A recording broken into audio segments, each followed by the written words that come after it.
Welcome back to another technical deep dive here in the debug zone. Today, we're tackling a big question and breaking it down with insights from other users. Hopefully, this clears up some misconceptions and helps you get the answer you need.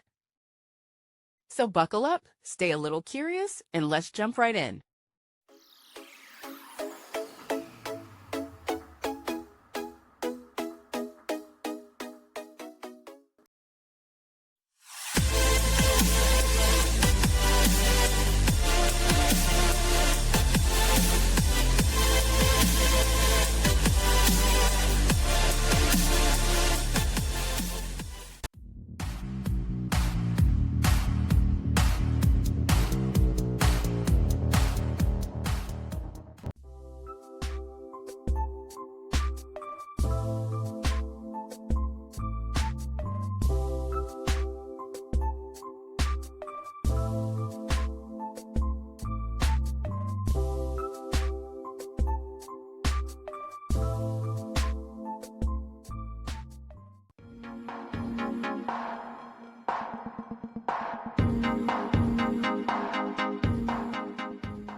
And that's a wrap.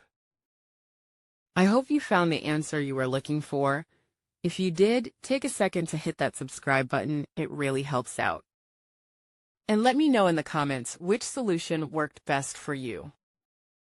See you next time in the debug zone.